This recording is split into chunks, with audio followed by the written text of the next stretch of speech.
Vijayasai Reddy party ఎవరి కోసం ఎందుకోసం? ఆయనకి పార్టీని నడిపే స్టామినా ఉందా?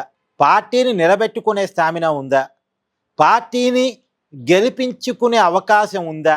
అసలు ఆ పరిస్థితులు ఉన్నాయా?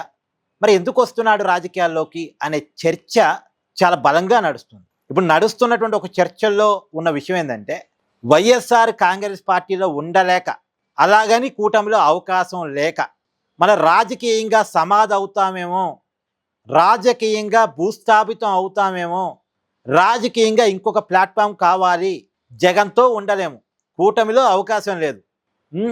మరి ఎక్కడ ఉండాలి? ఉన్నది రెండే రాజకీయ పార్టీలు, ఒకటి కూటమి, రెండు వైసీపీ.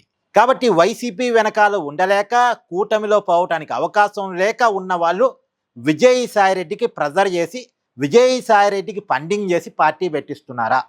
నిజానికి పార్టీ పెట్టడం, టీవీ ఛానల్ పెట్టడం, పేపర్ పెట్టడం, అందులో డిజిటల్ మీడియా పెట్టడం ఖర్చుతో కూడిన పని.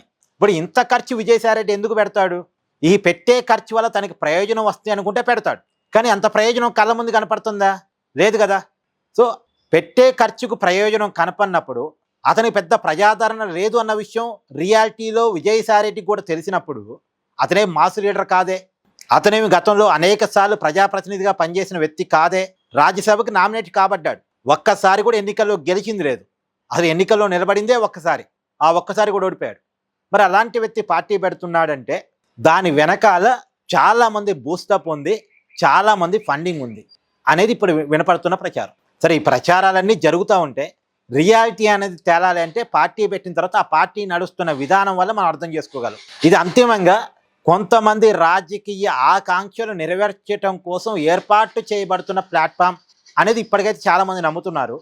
చూడాలి రాబోయే కాలంలో ఏం జరిగిద్ది అనేటువంటిది. కానీ ఒకటి మాత్రం వాస్తవం, విజయసాయిరెడ్డి పార్టీ పెట్టడం వల్ల ఎంతో కొంత నష్టం అయితే జగన్మోహన్ రెడ్డికే ఉంటుంది. అది ఎంత అన్న తెలియదు, ఎంతో కొంత నష్టం అయితే వైసీపీకి ఉంటుంది. అది